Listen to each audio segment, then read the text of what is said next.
معزز ساتھیوں، جناب صدر فلسطین کی اس مظلومیت کے خلاف، ان پہ ڈھائے جانے والے ظلم کے خلاف میری بار نے جو سٹیپ اٹھایا ہے قابل تحسین ہے اور ہم اس پہ فخر کرتے ہیں۔ آپ نے پہلا قطرہ ثابت ہوئے ہیں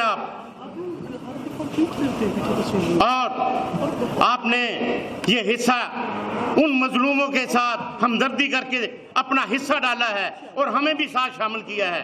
ہم آپ کے تہ دل سے مشکور ہیں۔ یہ فلسطین کی جو جنگ ہے، جو اسرائیل کی، یہ اربوں اور اجموں کی جنگ نہیں ہے جناب صدر، یہ ہمارے ایمان کا حصہ ہے، یہ ہمارے ایمان کی جنگ ہے۔ کیونکہ جس جنگ کو کربلا پہ آ کے حسین نے اپنی گردن کٹا کے ثابت کیا تھا کہ اسلام زندہ ہوتا ہے ہر کربلا کے بعد، اب ہمیں بھی وہی اسی درس پہ عمل کرنا ہوگا۔ دنیا کے، میں اس شعر سے سراج تحسین پیش کرتا ہوں، دنیا کے سب شہید اس غم میں مر گئے، سر مل گیا حسین کا بیعت نہیں ملی۔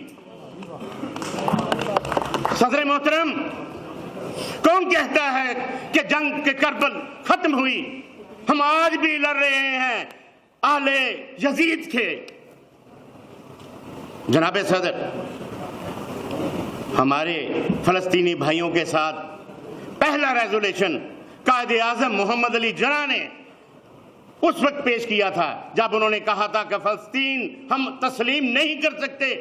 یہ ان کی طرف سے پہلا ریزولیشن تھا اگینسٹ امریکہ اور اسرائیل۔ ہم اسرائیل کو کسی طور تسلیم نہیں کر سکتے، یہ قائد اعظم نے کہا، اور علامہ اقبال نے ہمیں جھنجھوڑا بھی تھا۔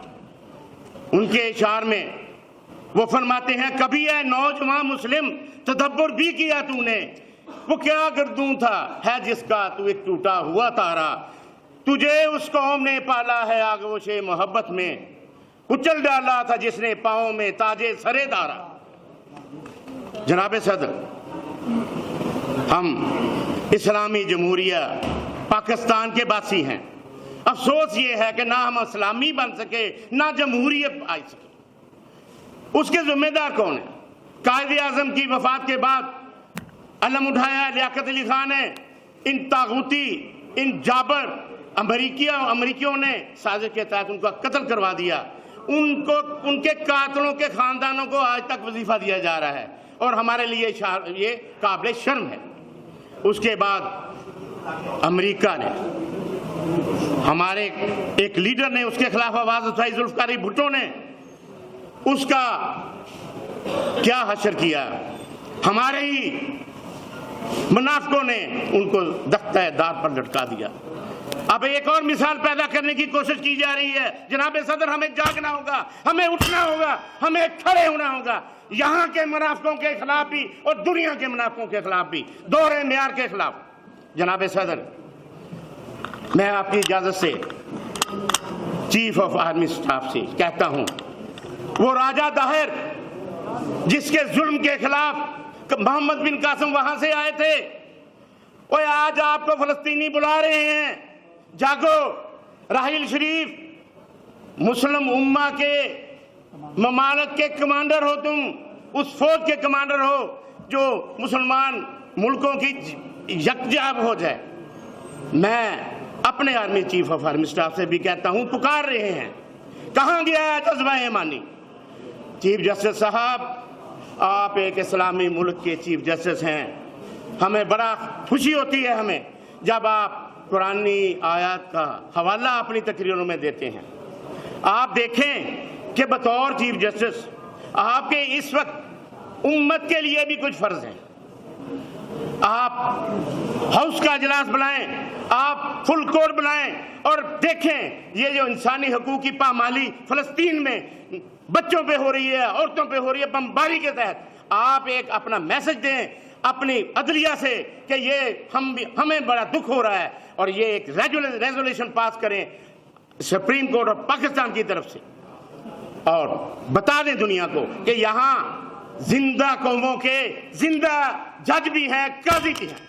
جناب صدر، میں آپ کی اجازت سے اپنے وزیر اعظم جو گو نگران ہیں ان سے ریکویسٹ کرتا ہوں کہ آواز اٹھائیں، جیسے ایک اسلامی ملک صرف اس کا ہے جس میں جذبہ ایمانی ہے، وہ ایران ہے۔ فلسطینیوں کے ساتھ ایرانی حکومت نے کہا ہاں ہم کھڑے ہیں، ہم ان کو امداد بھی دیں گے، طبی امداد بھی دیں گے، مالی امداد بھی دیں گے۔ باقی سب 56 اسلامی ملکوں کو صاف سونگا ہوا ہے۔ جناب صدر، اس بار کا ریزولیشن میں ریکویسٹ کروں گا، اگر ہاؤس اجازت دے تو آپ OIC کے سیکرٹری جنرل کو بھی بھیجیں، آپ چیف آف آرمی اسٹاف کو بھی بھیجیں، آپ چیف جسٹس پاکستان کو بھی بھیجیں، اس ریکویسٹ کے ساتھ بھیجیں کہ جناب آپ بھی اپنی اسلامی آئینی اور قوم کی ذمہ داریاں سنبھالتے ہوئے اپنا کردار ادا کریں اور اس امت مسلمہ کے لیے اپنا حصہ ڈالیں اور اللہ کے قریب بھی سرخرو ہوں، قوم سے بھی سرخرو ہوں۔ وآخر دعوانا